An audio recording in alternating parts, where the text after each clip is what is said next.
Comme promis, après les 10 défauts de la Model 3, je vous donne, selon moi, les 10 points forts de Tesla et qui font que, bon les filles, les spectateurs sont pas concentrés là. Puis on n'a pas besoin de ça, on n'est pas au salon de Genève sur le stand Ferrari. Allez, oust, je recommence. Je disais donc les 10 points forts de Tesla et qui font que la firme restera leader mondial du secteur de la voiture 100% électrique pour encore un bon moment. Jingle.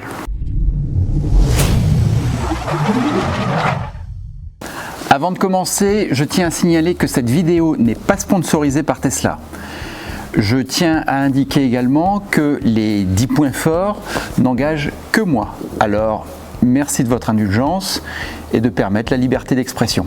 D'ailleurs, j'ai un petit message pour les trolls ou même ceux qui veulent mettre un pouce vers le bas. Est-ce que le cas échéant, si vous voulez mettre un petit pouce comme ça, vous pouvez justifier votre pouce? Ça m'aiderait à comprendre pourquoi et ce qu'il faut que je change. Merci, c'est parti. Premier point, la technologie des batteries situées en dessous du véhicule. Depuis 2008 et la sortie du Roadster, Tesla a expérimenté 3 types de batteries. Une 4e génération est en cours de développement et devrait voir le jour dans la Gigafactory en Chine. Ce recul et cette expérience rendent les batteries Tesla les plus efficientes du marché. De plus, Tesla s'efforce de réduire à chaque génération la quantité de cobalt utilisée qui fait toujours polémique quant à son exploitation. Deuxième point fort, le prix. Oui, bon, j'en vois déjà qui bondissent derrière leur écran. Non, les Tesla et même la Model 3 ne sont pas des véhicules bon marché. Et oui, elles sont beaucoup plus chères que des Nissan Leaf, Renault Zoe ou autres Peugeot E208. Mais si vous comparez avec les véhicules de son segment et compte tenu de ses caractéristiques, la Tesla 3 a un excellent rapport prix-puissance. Je vous laisse regarder le tableau comparatif quelques secondes.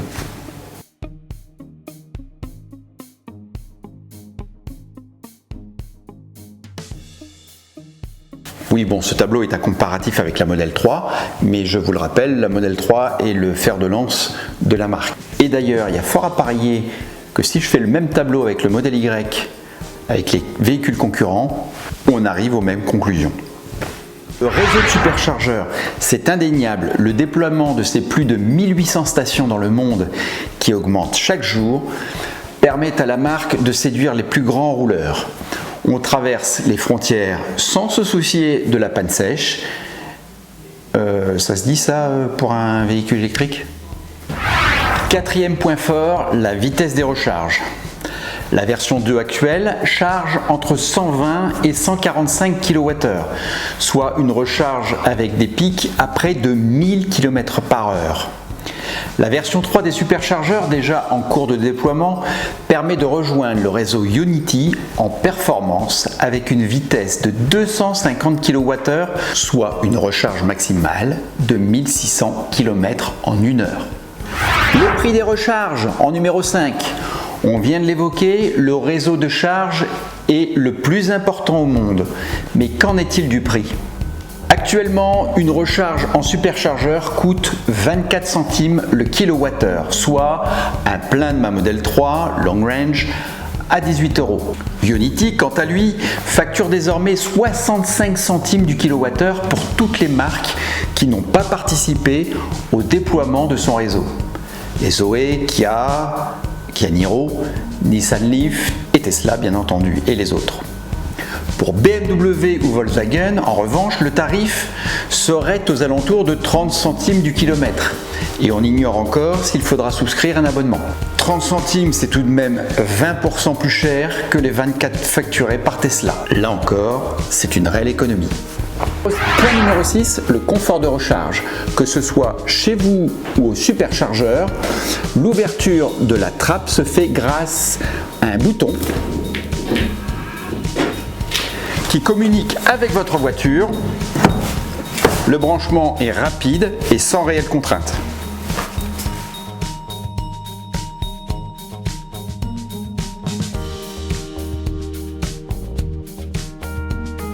Point numéro 7, les mises à jour gratuites.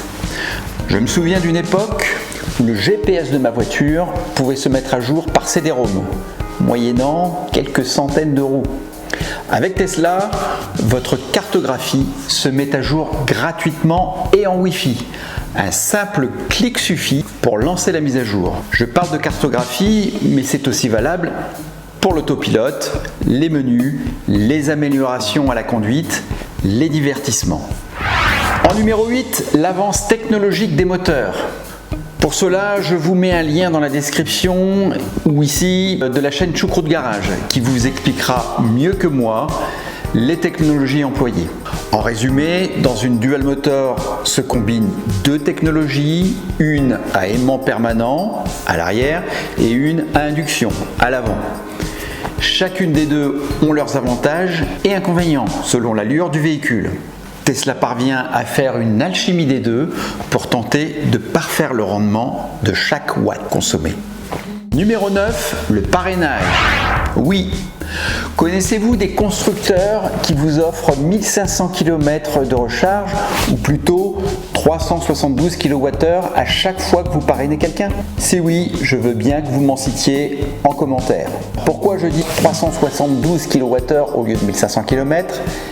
Cliquez sur la vidéo de Marc, il l'explique très bien. Bon, de plus, chaque parrainage offre une chance de gagner un Roadster 2 chaque trimestre. Oui.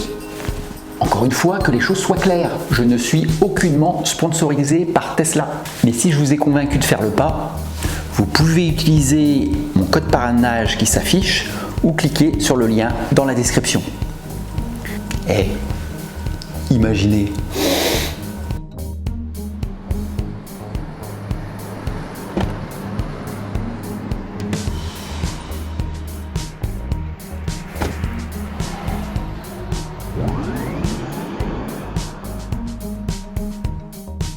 Et enfin, point numéro 10 et non des moindres, la communauté Tesla.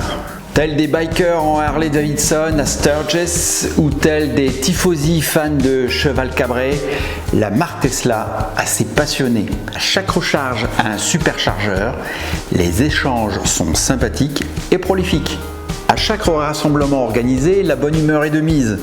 J'ai déjà assisté à 2 rassemblements et on s'est aussi retrouvé à près de 10 voitures pour le montage de vérins électriques pour le coffre arrière et le coffre avant. Alors oui, une Tesla est peut-être un peu une voiture de geek passionné de digital et de virtuel, mais je vous assure qu'elle promet des rencontres humaines, très chaleureuses et bien réelles.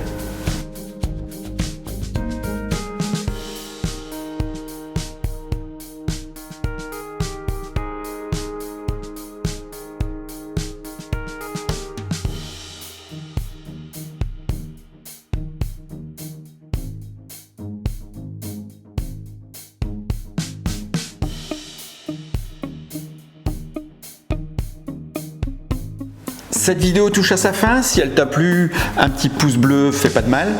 Si tu souhaites être informé de mes prochaines vidéos, n'hésite pas à t'abonner et à cliquer sur la petite cloche. Ici s'affichent mes prochaines vidéos qui vont paraître. J'espère qu'on aura le temps de le faire dans l'ordre. Avec ces périodes un petit peu de confinement, c'est un petit peu difficile de s'organiser. Mais au moins, ça me laisse du temps pour tourner. Merci de votre attention. À la prochaine. Ciao, ciao!